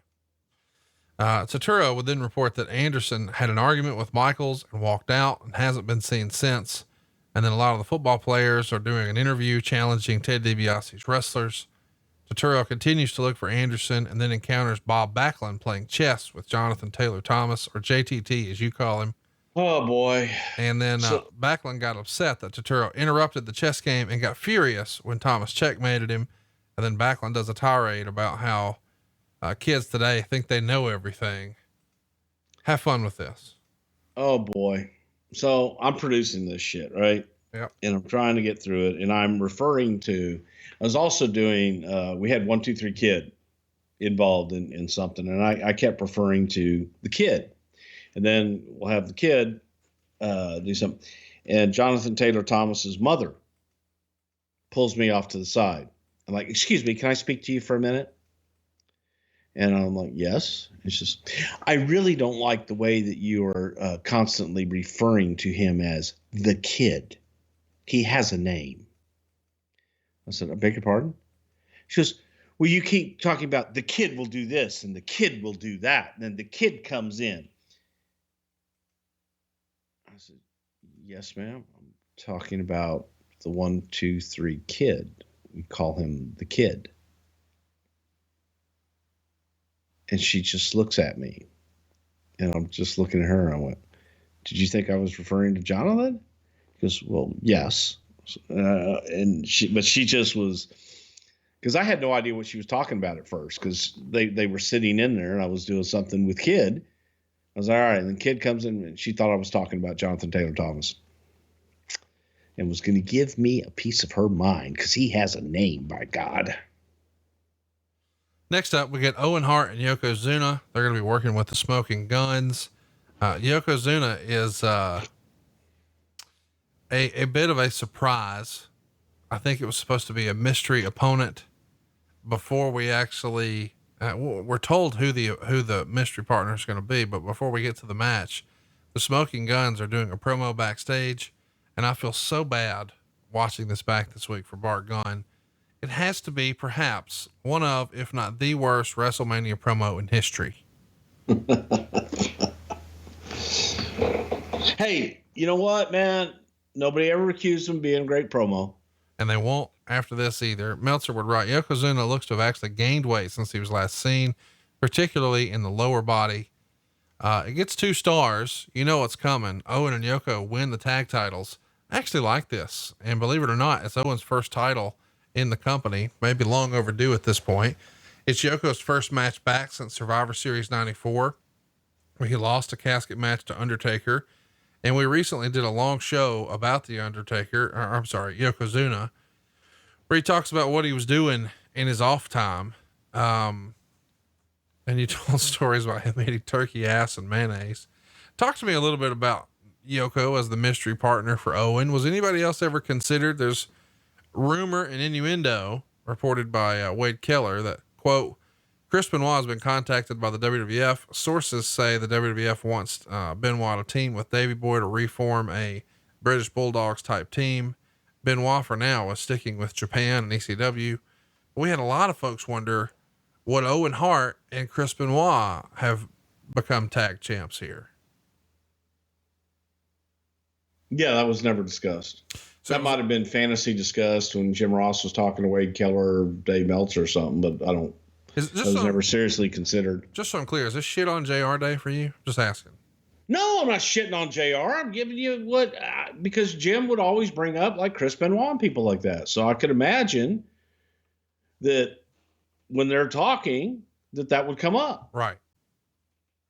So it was always Yoko. Nobody else ever considered it. And if not, why did you think Yoko and Owen would be a good tag team? If nothing else, it was more for Yoko from the standpoint of not being able to go out, not knowing where he was. He was off for all that time to lose weight and not really knowing if he did or not. And whether he could go in a singles run, put him in a tag team, get him a worker that could actually work around him, but still have Yokozuna in a prevalent position. So that was the whole idea behind it. You get the star power of Yokozuna, you get the workhorse and star power of Owen Hart, and that's a pretty damn good team because it's Owen can do all the work and Yoko can come in and do all the power shit. The next match is Bret Hart versus Bob Backlund in an I Quit match. It's a rematch from their Survivor Series match where Bob beat Bret for the world title. When Bob's designated cornerman, Owen Hart, would talk to his mom, Helen, and talk her into throwing the towel in. This, of course, happens when Bob had Bret in the crossface chicken wing. So here we've got the guy who won and closed the show at WrestleMania X, Bret Hart, and he was in the main event of WrestleMania 9. We're back at 11. He's not in the main event, and he is working with a former champion, but one that I don't think had very much steam here. And it's in an I Quit match, but we're trying to add some garnish when we can. Roddy Piper is our special guest referee, and Meltzer would say it was the largest pop on the card, even over Bret for Roddy Piper. Star and a quarter. Not the best match that Bret ever had, not the best opponent for him. And it just feels like Bret's being sort of misused a little bit here. What say you? I completely disagree. I think that this was a great program I know Bret didn't like it. However, Bret went out and got matches out of Bob, and it played to Bob's strengths because Bob was a wrestler. Bret was a wrestler, and all of their shit looked real because it was. And they they beat the shit out of each other, and you couldn't see through anything that they did. I loved the story. I thought that the story was a damn good story. It involved Owen, and it involved the parents and the family. So, yeah, I loved it. I thought it was great. I really do, because again, there was so much there that you could bite into. Let's talk a little bit about the match itself. What'd you think? I mean, this is the second straight time Roddy Piper is the special guest referee for a Bret Hart match. Bob's last pay-per-view match was, as we said, Survivor Series, but this would be his last singles match. I think he would appear at the 96 and 2000 Royal Rumble. His record on pay-per-view for the company would wind up being 1-7, with the only win being over Bret at the Survivor Series the prior year. But just when you stack it up, man, it doesn't feel like something. And again, I know that you're going to deny this, but it does feel a little bit like Vince had maybe lost confidence in Bret on a grand stage. You know, we tried him at 9 and we pivoted to Hogan. We tried him at 10. Business didn't work exactly the way we wanted. Now we're going to try it with Diesel here. We don't really know that we have enough confidence in that. So we're bringing LT in. So now Bret sees his spot just sliding a great deal, but supposedly he's your top guy internationally. And he's working with Bob Backlund, who I don't think had very much steam coming into this. I think Bob had a shitload of steam with Bret coming into this. They had a story. And it made sense and people were into it. So, you know, to that, no, they definitely did have a story, and Bret was a part of the picture, and Bret became a part of the picture after the fact as well.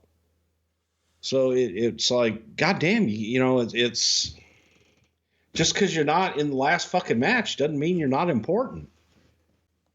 Well, but he still sees, you know, Shawn, Diesel, and even Bam Bam Bigelow working over him. So no, he doesn't. Who sees that? Well, everybody's watching the pay-per-view. Dude, the order of the matches. No, that's just old. That's old school, antiquated thinking. I'm not saying that from my perspective. I'm saying you have to think that's what Bret's thinking. I mean, the biggest match at WrestleMania 18, we all know, was Rock Hogan. It didn't go on last, but I'm just saying in terms of an old school guy who Kevin Nash and Scott Hall used to refer to as the $400,000 world champion, him being in the world title picture in the main event going on last probably mattered to Bret more than other guys. I'm sure it did matter to Bret. I'm sure that in Bret's mind that if he wasn't wrestling for the championship, that it was beneath him. Well, let's talk about who is wrestling for the championship. That's our next match. It's Diesel defending his world title against Shawn Michaels. Diesel had originally come in as Shawn's bodyguard, later wins the Intercontinental title, and then even the tag titles with Shawn. At the 94 Survivor Series, Shawn accidentally kicks Diesel in the face. That leads to an argument where they dissolve the tag team and vacate the championship. And then 3 days later, Diesel beats Bob Backlund to become the world champion, all at Madison Square Garden. Of course, we know Shawn Michaels then wins the Royal Rumble and gets his opportunity to get a title match at WrestleMania. And here we are. Diesel gets the pin to retain in 20 minutes and 35 seconds. Meltzer would say this was a very good match, but it was all Shawn Michaels. To recap, Turturro is the ring announcer. Jonathan Taylor Thomas is the timekeeper. With Anderson missing, Shawn Michaels comes out with Jenny McCarthy. And then when Diesel comes out, he's with Pam Anderson, solving the mystery of where she was. And these guys try to tear it up, man. It's a really good match, probably the best match on the card, 4 stars. And I believe Kevin Nash says that Diesel had his work cut out for him this day because the Heartbreak Kid tried to blow him up. And when you watch this match back, you can see that Shawn is working wide open at a breakneck pace, trying to blow up Diesel. And eventually they hit a rhythm, and it's one of the worst looking power bombs you've ever seen, but still he gets the win. He brings all the celebrities in to celebrate. 4 stars. What'd you think? I thought it was the Shawn Michaels show. It was. And that's exactly, I think, what Shawn went out there to do. But in Shawn's head, Shawn was going out there to get Diesel over better than Diesel had ever gotten over before by bouncing all over for him and doing everything under the sun to make Kevin Nash appear larger than life and be the man. In doing that, it made Shawn even more so the man, because people are watching that going, fuck, he's the guy, and they're popping on Shawn stuff because he was so fucking good. And you know, the rest, as they say, is history. But I mean, it's from a match standpoint, from everything about it, Shawn went out there and did what Shawn intended to do, and that was to steal the show. Yeah, they definitely do. And it does feel like And even Bret is on record as saying he thinks Shawn tried to sabotage Diesel in this match with the pace he was working. But it does feel like Shawn is working with a chip on his shoulder. I mean, we've heard so much about the Clique and the negativity and how they felt like they deserved the spots. And now it's finally happening. It's a world title, quote unquote, main event with him and his buddy, two of the leaders of the Clique, but they're not going on last and he's not winning the world title. I could see how he would have a chip on his shoulder. He did have a chip on his shoulder, big time. Felt that, he felt that they should have been on last. He felt that he just felt that he was the best one there and he was going to show everyone that he was the best one there. And he did. Let's talk a little bit about the ringside photographers. They come into play here. It's one of the first times that we saw just a ton of them at ringside.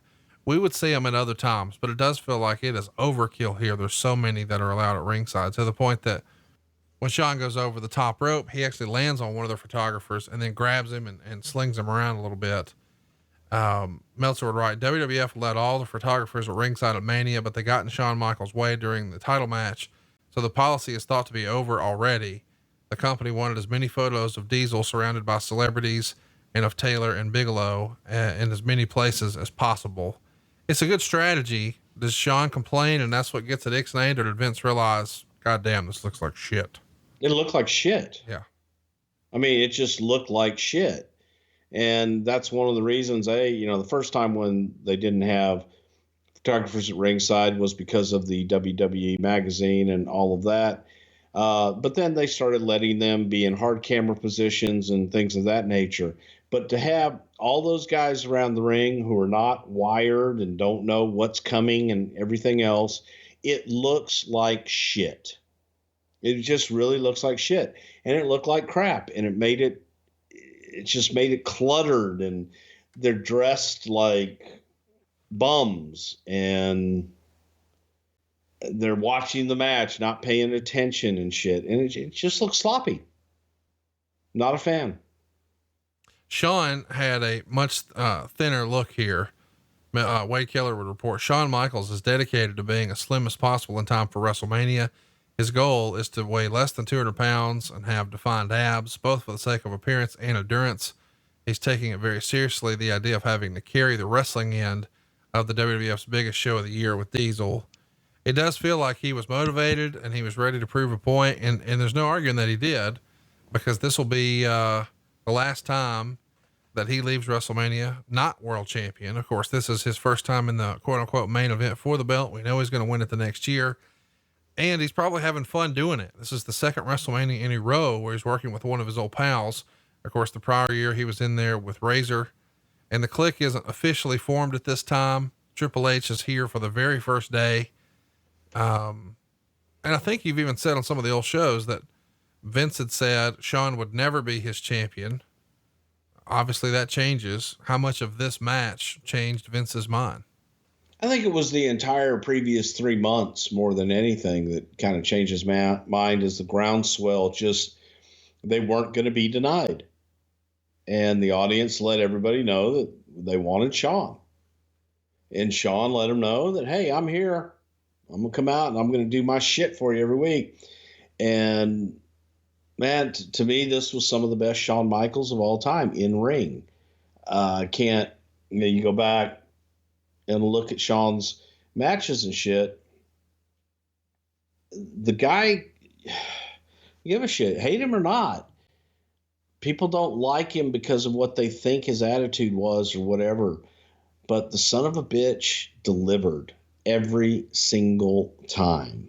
And he was a pro all the way through. So give me a Shawn Michaels match any day of the week, and the son of a bitch will deliver. Does Shawn have any problems with losing clean in the middle to his friend? Do you remember if that debate was? Not at all. What do you think of the way Shawn took the jackknife? Well, that wasn't all on Shawn. Just, I'm not a fan of the way that the Diesel gave the jackknife. Okay. So, Vader did it, Vader would bring guys down and land them flat, and Kevin would let them go. I wasn't a big fan of letting them go. Just, difference in the way they do it. I think it's backstage at this show. I think Triple H tells the story, or maybe it's Shawn. Either way, Shawn and Kevin are sitting backstage at the show, getting ready, going over some things.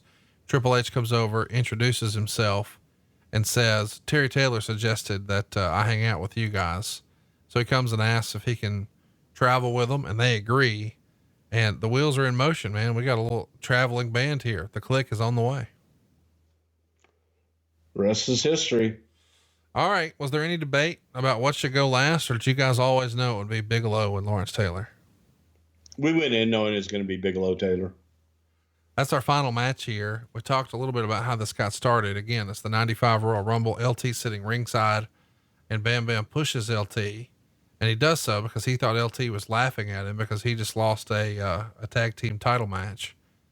And a couple weeks after the Rumble, Bigelow was forced to publicly apologize to LT, but a week or so later, he retracts his apology, says he wants him in the ring, and LT had no right coming to the Rumble, despite being an invited guest of Diesel and laughing at Bigelow on his home turf. And Bigelow keeps challenging LT every week, and seemingly every week, LT's manager or lawyer is appearing on TV to tell Bigelow to stop defaming LT and challenging him because he's not going to wrestle him. But as you know, he eventually accepts the challenge. And it was said that Diesel was training LT for the match. Of course, that's total bullshit, I'm sure. It's just a way to sprinkle some LT dust on Diesel, right? Yeah, exactly. And who really trained Lawerence Taylor, if I'm guessing right? Probably Pat Patterson?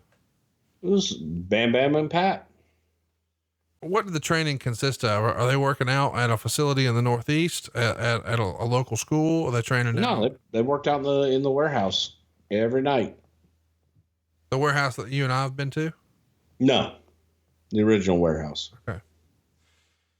Either way, Bigelow and LT had the stare down at the WrestleMania press conference. Then they have another physical altercation at the public workout in Times Square. So lots of hype being brought in here. Bam Bam's going to come to the ring with the $1 Million Corporation at ringside. Of course, that means Ted DiBiase, Tatanka, Nikolai Volkov, King Kong Bundy, Kama, and IRS. LT has a bunch of football players come out, and they all get big introductions one by one. The biggest pops, of course, go to Reggie White and Steve McMichael, but Ken Norton, Chris Spielman, Ricky Jackson, Carl Banks, they're all here. And Salt and Peppa do a special version of What a Man prior to the match that is eliminated off of the network, but they did perform the song. And these corner guys, as we said, are introduced one at a time, and Pat Patterson is introduced as the special guest referee. I assume he's here to make sure LT doesn't lose his spot. Safety. And Pat, Pat had been in the ring with these guys all the way through, and just, it was a comfort. Sure. To have Pat in there because that's what LT was used to. And again, to make sure that he leads it all along the way. Meltzer had high praise for this. He says, it would be inaccurate to call this a technically good match, but LT was better than any non-wrestler I've ever seen put in such a position. What do you think of this? I mean, that's high praise from somebody who is usually a skeptic. You were there. How do you think LT did for a first timer? I thought he did great. He was a natural athlete, and he was able to go in there and hang with one of the best, but he had the best to work with too in Bam Bam. So, but he was dedicated. He put the work in. There's guys just want to come in and, okay, I'll learn how to take a bump here, and we'll try and work it out in a couple of days. No, LT did it for months and trained and learned what to do and learned how to do it safely and learned how to do it well. So my hat goes off to him. It's guys like him and Floyd Mayweather. Floyd put the work in, but some guys do, some guys don't. Meltzer would also say LT's psychology and selling were impressive for a first timer. The biggest pop of the night comes when they do a shove, and then LT slaps Bigelow. Huge pop. You know what's coming though. Bigelow gets a near fall after a headbutt off the top, and then LT uses a shoulder block and a forearm off the middle rope. There's your pin. 1, 2, 3. LT wins. And as Bigelow is walking back to the locker room, Ted DiBiase is berating him, calling him an embarrassment for losing to a football player. So we've got a way to sort of move Bigelow away from being a heel. Now he's got an opportunity to be a babyface. It gets 2 3/4 stars. Who do you think deserves the most credit for this match? Bigelow, LT, Pat Patterson, or all the above? All the above, but hats off big time to Bam Bam for making it happen and being able to lead in there, because Bam Bam was the leader and Bam Bam is the one that really made it work. This was promoted as like first time, one time, last time, or something like that. Supposed to be just LT sort of one and done. After seeing how successful it was and how we did Vince ever try to do something else with him? There was always talk. There was always, hey man, you ever want to do this? The door's open. But I think LT had his commentary gigs and all that, and just never really worked out. The talk for a long time is Bigelow was promised a quote unquote big babyface push if he loses to LT. Of course, we do see him turn babyface, but we don't see the big push. Was this just, did he have any sort of gripe about the creative, or was he happy to be in the spot and get the big payday? Well, we did try. I mean, we tried the push with Bam Bam, and it just didn't pan out. It really didn't work. The audience, I don't think that they liked Bam Bam, but they just weren't going to accept him as the top guy. And we tried to get there, but there was just something missing with Bam Bam. And I think that was the case wherever he went. It's worth mentioning the next night on Raw, we see Alundra Blaze regain the women's title after beating Bull Nakano. And immediately after the match, Monster Ripper, or Rhonda Singh, the future Bertha Faye, would attack Alundra and put her out of action for several months. But then, this is what we're talking about. Sid and Shawn do an in-ring interview with Vince, and he's saying, I can live my life just fine without a bodyguard. And you see Sid's facial expression change. Michaels blames Sid for interfering and causing the referee to turn his ankle. So he says he's doing Sid a favor and giving him the day off. And Sid calls Michaels a stupid little puke, demands respect, and then they cut to a break. And when they return, Shawn is flat on his back and Diesel was making the save. Sid wound up powerbombing him several times, which turned Shawn babyface. Chat me up here. Why the decision to do the babyface turn just one night after WrestleMania? And was that the plan heading into WrestleMania? Because on paper, it doesn't make much sense. 100% was not the plan. And 100% was Pat and I waiting in a car for Vince to come down to drive to Poughkeepsie, and Vince getting in the car and saying, God damn it, guys, why in the fuck we have a babyface on our hands, and why am I the only one that sees it? And Pat and I kind of thought he was ribbing. And then he'd shoot our ass out for not seeing that Shawn was that Shawn was a babyface, even though we'd been telling him that for a year. And it's like, God damn, we got to adjust. They love that little fucker. And we completely rewrote 6 weeks TV. And if I remember correctly, you and Pat had been pushing for this for quite a while. Yeah. And for then, a year. And then he's upset. God damn it. Why doesn't everyone see what I see? We've got a baby face. Yeah. Overall, the Wrestling Observer reader poll gave this 32.1% thumbs up, 40.8% thumbs down, 27% thumbs in the middle. You saw it this week for the first time in a long time. What'd you think? Thumbs up, thumbs down, thumbs in the middle? No, I thought it was, thumbs up. It was an okay show. It was a good show. Wasn't a great show. It wasn't one of those that you go back and go, oh, there were all these great moments. I enjoyed the stuff with Bam Bam and LT. I enjoyed Diesel and Shawn, and I enjoyed Bret and Backlund. The rest of it, it's okay. But it didn't feel like a huge WrestleMania show to me, I guess, in comparison to what we've become to expect. So yeah, I thought it was good. Wasn't great. Shawn and Diesel win the reader poll for the best match with 205 votes. Undertaker and Bundy win the worst match with 195. Yes, they do, votes. by God. Where do you rank WrestleMania 11? Out of all the WrestleManias you were a part of, there were some stinkers. 9 wasn't great. 11 sucked. Are those the two worst? It's going to rate down in the bottom 5.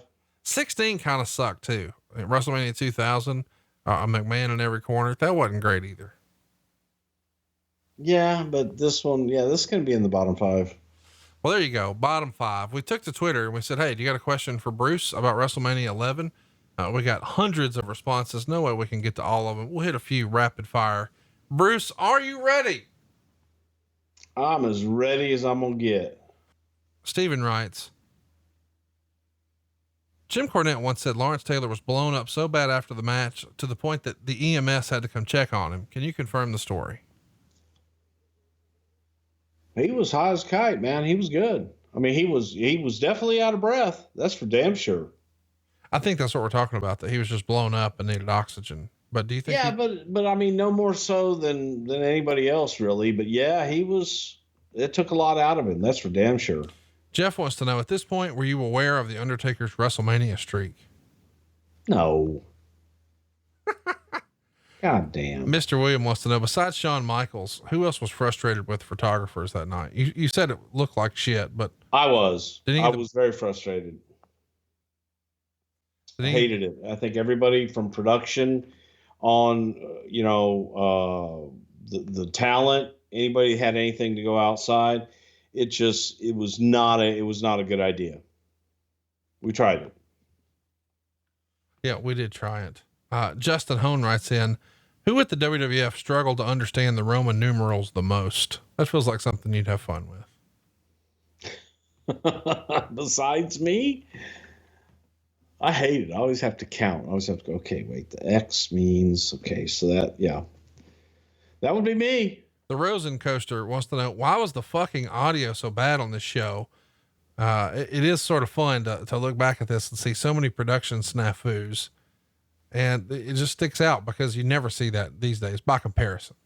Yeah. Sometimes you just have a bad night and that I chalk it up to a bad night. Chad wants to know if we can get Bruce's version of What a Man in Cornette's voice. What a man, what a man, what a man, what a very good man. Goddamn motherfucker. What a T, what a T, what a T, what a very LT. Motherfucker. How exhausted are you right now? Fuck you, motherfucker. I can just hear it in your voice. You're petering out. Is this the most stressful week you've ever had in wrestling? Oh, fuck. Just in my life. I mean, this is seriously top 5 most stressful, huh? This could take the cake. This could be number 1. But we can report that you're home, you're safe, and I'm home, I'm safe, I'm healthy. I'm just tired as fuck. Well, we appreciate you making time to do it. We're sorry the show was delayed today. Obviously, if you've been paying attention to the world, you understand why. Next week, we're bringing you something totally different. We're really excited to do it. Or at least I'm excited to do it. It's WrestleMania 21. And this is going to be a fun show because there's so much great stuff that happened on this one. We talked about one of the worst shows in WrestleMania history. I think next week's show is maybe one of the more underrated ones. On top, we've got Batista and Triple H. We've got John Cena and JBL. We've got Aki Bono and Big Show. Talk about a spectacle. How about Kurt Angle and Shawn Michaels, Undertaker and Randy Orton, Trish Stratus and Christy Hemme, and then a crazy Money in the Bank ladder match with Edge, Christian, Benoit, Chris Jericho, Kane, and Shelton Benjamin. And how about Eddie Guerrero and Rey Mysterio? Just top to bottom, man, an all-star cast. That's what's coming your way next week. And we should mention, we have a new super Patreon that starts on Monday with 5 bonus shows, one from every single show that we do. And, all of our shows here on Westwood One, you'll be able to get early and ad free and notes from the shows. But our bonus episode for Something to Wrestle, WrestleMania 8, one of our most requested topics. No, Bruce wasn't there, but this is a fun show. I watched it again for the first time in a long time. I'm looking forward to talking about WrestleMania 8 with you next week, dude. Rock on.